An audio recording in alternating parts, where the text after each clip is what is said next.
This was me, ABC poker, getting shoved around. Weak, boring, predictable. Then I stopped waiting for cards, and I started fighting. It was dangerous and profitable. Now this is your saga. I learned to fight. Now I'll teach you. Ben Riggs. Let's get to work. Jack 10 in the cutoff. Big blind calls. I flop top pair, good kicker. I take the pot, let's see bet. 8-8 in mid position. This is a tough call. I think 3-bet's probably the best play, but unfortunately I just flatted. I flop an overpair, and I feel like this hand hits my range better than theirs. When both villains check here, I'm going to bet for protection. Captain's in the big blind. I squeeze for value, and no one wants to play. 5-3 on the button, facing a mid-position raise. I 3-bet. This is not an optimal 3-bet. This is a move I call the drunken monkey, where I take low-tier hands and I bluff with them.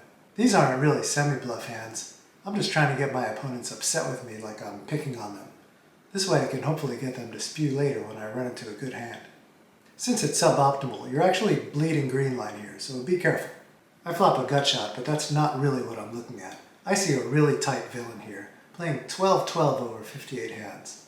Either this player has something or they don't. It's either going to be like a king in their hand, a pocket pair, or a set. I'd imagine this villain's going to fold any pocket pair that didn't improve. Maybe even queens. The turn doesn't help me much, nor does it hurt the villain. So I think I'm going to check behind. The river doesn't help either. I'd imagine I'll just be giving up. Villain overbets. I fold. You came here to see me fight for pots. So why didn't I fight for this one? Because it's a dumb place to fight for a pot. You have a very tight villain calling my 3-bet. Very little equity. A flop that villain knows hits my range pretty good, yet the villain wants to keep going from out of position. Could this be an overbet with a misdraw? It could, but not with this villain. I haven't explained my HUD, but this villain's aggression frequency is 27. That's extremely low. To me, this looks like a set or ace-king. Choose your battles carefully, especially when playing the drunken monkey. I made a pledge that I would show all hands, not just the ones that I do well in. Poker is brutal, just like real life. Buckle up. This is just a bad place to fight for a pot, especially when you're playing the drunken monkey. Use discipline and judgment.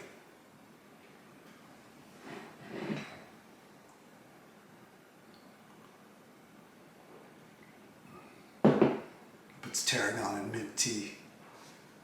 Highfalutin. Ace-king in mid-position. A very wide villain calls me from the big blind.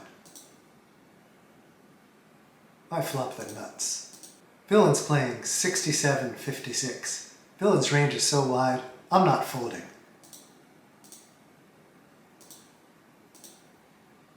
Villain shoves the river. I'm gonna call. I'm not gonna back down to a villain like this with such a wide range with top pair, top kicker. No way I'm folding here. 9-7 offsuit. Bold. Wrong, but bold. Give me those chips. I have a name for this move. I call it, I'm not folding top pair, top kicker to villain 18 with 9-7 offsuit. That's what I call it.